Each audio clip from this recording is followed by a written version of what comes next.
दोस्तों, इससे पहले वाले वीडियो में हमने बात की थी विजुअलाइजेशन के ऊपर, और उसमें जो विजुअलाइजेशन था कि भाई स्क्रिप्ट को सुनना है, माइंड में देखना है, तो वहां पे हमने एक ऑडिशन की स्क्रिप्ट ली थी। आज हम एक शूटिंग की स्क्रिप्ट लेने वाले हैं। वो स्क्रिप्ट लेने वाले हैं जो आपको जब सेट पे जाओगे, जब हम सेट पे जाते हैं तब वो जो स्क्रिप्ट हमें मिलती है वो स्क्रिप्ट हम लेने वाले हैं, और उसके साथ हम उस स्क्रिप्ट के साथ हम ये प्रैक्टिस करने वाले हैं इमेजिनेशन, विजुअलाइजेशन, कैसे उसको सुनना है, कैसे उसको अपने माइंड में देखना है। उसका रीज़न क्या है कि ऑडिशन की स्क्रिप्ट में और ऑडिशन की कंडीशंस में और शूटिंग की स्क्रिप्ट में और शूटिंग की कंडीशंस में बहुत फ़र्क होता है। ऑडिशन में एक बंद कमरे में कोई सेट नहीं, कोई मेकअप नहीं, कोई कॉस्ट्यूम नहीं, वहाँ टोटली हमारा इमेजिनेशन काम करता है, और जो थोड़ी बहुत ब्रीफिंग जो हमें मिलती है वो काम करती है। वहीं शूटिंग में क्या होता है, जब हम शूटिंग में जाते हैं और वहाँ जब हम मेकअप रूम में जाते हैं और जब हमें स्क्रिप्ट मिलती है तो उसमें और ऑडिशन में जो स्क्रिप्ट होती है उसमें फ़र्क होता है। ऑडिशन की स्क्रिप्ट में जैसे हमने एक दो स्क्रिप्टें हमने पिछले वीडियोस में दिखाई हैं कि उनकी जो ऑडिशन की स्क्रिप्ट होती है 4-5 लाइनें हैं, कुछ उसमें पहले की कहानी नहीं है, उसके बाद में क्या है वो नहीं है। वहीं जब हमें एक्चुअली शूटिंग की जो स्क्रिप्ट मिलती है उसमें क्या होता है कि पूरा सिचुएशन क्या, टाइमिंग है, सिचुएशन क्या है, लोकेशन क्या है, मूड क्या है, वो सब चीज़ एग्जैक्टली वो उसमें मेंशन की होती है। तो जब एज एन एक्टर जब हम वो स्क्रिप्ट को लेके जब हम पढ़ना शुरू करते हैं तो वो विजुअल्स हमारे दिमाग में क्लियरली बनना शुरू होते हैं, और वो विजुअल्स जो है वो जो उसमें ब्रीफिंग दी हुई स्क्रिप्ट में उसके हिसाब से वो विजुअल्स क्लियरली हमारे दिमाग में बनते हैं। और ये जो विजुअलाइजेशन है ये एक आर्टिस्ट के लिए बहुत इंपॉर्टेंट है। आर्टिस्ट क्या, या मैं यूँ कहूँ कि फिल्म मेकिंग में जैसे डायरेक्टर है, डायरेक्टर के लिए भी इंपॉर्टेंट है, जो भी उस फील्ड से जुड़े हैं सबके लिए इंपॉर्टेंट है, क्योंकि तभी उनको एग्जैक्टली पता चलता है कि स्क्रीन पे क्या दिखने वाला है, हमें क्या करना है, और आर्टिस्ट को एक रेफरेंस मिलता है उस विजुअलाइजेशन से। तो अभी हम क्या करते हैं, हम एक स्क्रिप्ट है, एक शूटिंग की स्क्रिप्ट है, वो हम अपने आर्टिस्ट को देते हैं, वो इसको रीड करके आपको एक बार सुनाएगी, और फिर वो कैसा उसके माइंड में क्या विजुअल्स बनते हैं उन स्क्रिप्ट को देख के, और वो विजुअल्स के हिसाब से कैसे इमोशंस क्रिएट होते हैं, वो फिर हम बात करते हैं। और फिर उसके बाद हम बात करेंगे आगे के, ठीक है आपने विजुअलाइज कर लिया, अब उसके बाद आगे कैसे बढ़ना है, कि जब आप सेट पे जाएंगे तो क्या होगा, फिर जब डायरेक्टर के साथ आपका इंटरेक्शन होगा तो क्या होगा, उसके बाद हम आगे बात करते हैं। हाँ सोनिया जी, अच्छा मालूम है ना आपने को क्या करना है? हाँ ठीक है, आप एक काम करो, पहले इस स्क्रिप्ट को ना जैसा लिखा है वैसा का वैसा पूरा पढ़ के सुना दो। Scene 2, interior lockup day. Yug is in the lockup on a chair and the inspector with a baton is asking him, Inspector, देखो जो भी सच है साफ साफ बताओ। बहुत सालों से जानते हो ना अमृत को, बहुत कुछ पता होगा तुम्हें। And Yug is shaking his head saying, नहीं, मैं अमृत के खिलाफ कुछ नहीं कहूँगा। The inspector grinds, कैसे नहीं कहोगे? अरे बड़े बड़े क्रिमिनल्स के मुंह खुलवाए हैं हमने, तू किस खेत की मूली है? मैं अच्छी तरह जानता हूँ कि अमृत के गैरकानूनी हरकतों में तूने उसका साथ दिया है।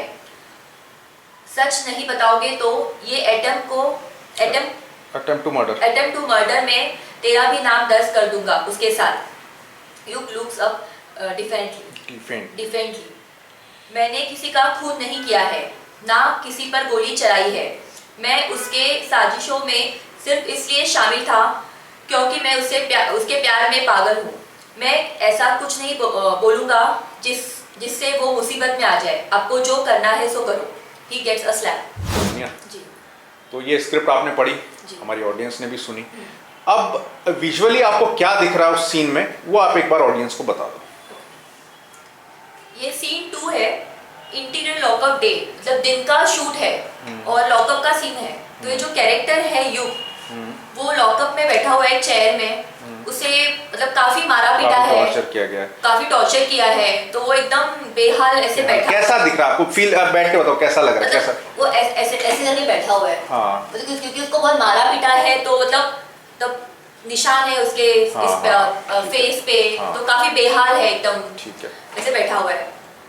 और उसी के सामने एक इंस्पेक्टर है जो डंडा लेके है, हाँ जो काफी गुस्से में है और उससे पूछताछ कर रहा है ठीक है सारी चीजों की।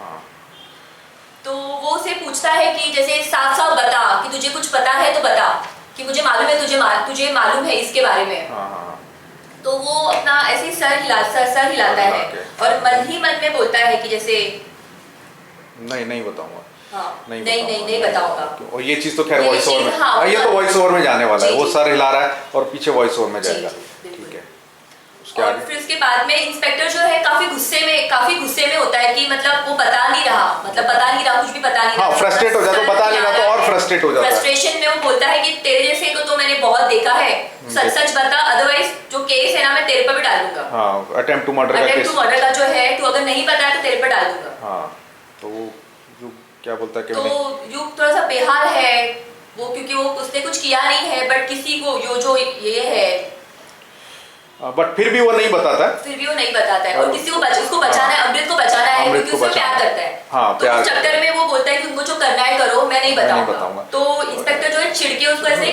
जोर से लाफा मार देता हाँ है। तो मतलब क्लियर में ये सीन दिख रहा है, दो कैरेक्टर हैं और उस फ्रेम में, और वो ये और वो किसी को बचाने की कोशिश कर रहा है उस बातों में। तो जैसा ये हम विजुलाइज करते हैं तो इसका एज एन एक्टर क्या बेनिफिट होता है हमको? काफी बेनिफिट होता है, क्योंकि अगर इससे हमें क्या एक्सप्रेशंस देने हैं या क्या बोलना है या क्या फीलिंग के साथ बोलना है वो हमें पता चलता है। वो हमें पता चलता है कि भाई एक्चुअल में ये क्या चल रहा है सीन में, कैरेक्टर कैसा मूव करेगा, कैसे उसके एक्सप्रेशन है, कैसा उसका वॉइस है, बॉडी लैंग्वेज, वो सब हमको दिख जाती है। बिल्कुल, वो एक रेफरेंस हमको मिल जाता है, तो फिर आसानी रहती है ना, काफी आसान।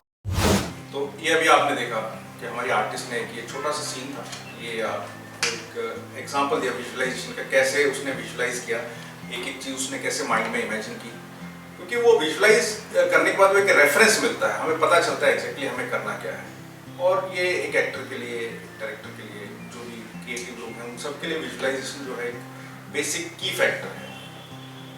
और जैसे हमने एक ही सीन, इतना ही सीन किया विजुअलाइज, तो इतना हमने इसलिए किया क्योंकि इतने ही सीन के ऊपर हमारा फोकस है, इतना ही सीन होने वाला है, तो इतना ही सीन के ऊपर हमारा फोकस रहेगा, इतना ही हम लोग करेंगे। और एक चीज मैं बोलना चाहूंगा कि ये जो विजुअलाइजेशन है ये चेंज होता है। चेंज कैसे होता है? जब हमारे हाथ में स्क्रिप्ट आती है तब कुछ और होता है, जब हमने सेट नहीं देखा, लोकेशन नहीं देखी, तब कुछ और विजुअलाइज हम लोग करते हैं। जब हम लोकेशन पे जाते हैं, सेट पे जाते हैं, हम वहाँ प्रॉपर्टीज देखते हैं, सब माहौल देखते हैं, तब ये अलग विजुअलाइज होता है, अलग जो हमारा विजुअलाइजेशन अलग होता है। उसके बाद जब हम डायरेक्शन टीम के साथ इंटरेक्ट करते हैं, असिस्टेंट्स के साथ इंटरेक्ट करते हैं, डायरेक्टर के साथ इंटरेक्ट करते हैं, तब हमारा विजुअलाइजेशन चेंज और चेंज हो जाता है। और एंड ऑफ द डे हमें जो डिलीवर करना है, जो विजुअलाइजेशन करके जो डिलीवर करना है, वो डायरेक्टर के जो थॉट है, डायरेक्टर का जो विजुअलाइजेशन है उसके साथ सिंक होना चाहिए। क्योंकि हमारा जो विजुअलाइजेशन है सिर्फ इतना ही कि हमें सिर्फ इतना सीन मिला, हम उसके हिसाब से सोच रहे हैं, लेकिन जो डायरेक्टर है वो पूरी कहानी के हिसाब से सोच रहा है कि कहानी कहाँ से चल रही, कहाँ पे आने वाली है, और उसको मालूम है एग्जैक्ट क्या चाहिए। तो एक अच्छा एक्टर वो है जो डायरेक्टर के थॉट के हिसाब से, डायरेक्टर के विजुअल के हिसाब से जो है परफॉर्मेंस दे सके, उस अपना जो विजुअलाइजेशन है, अपना थॉट प्रोसेस को डायरेक्टर के थॉट प्रोसेस के साथ सिंक करे, और जो डायरेक्टर के दिमाग में चल रहा है, जो डायरेक्टर ने सोचा हुआ, उस चीज को समझ के और उस चीज को डिलीवर करें, वो उसको हम अच्छा एक्टर बोलते हैं।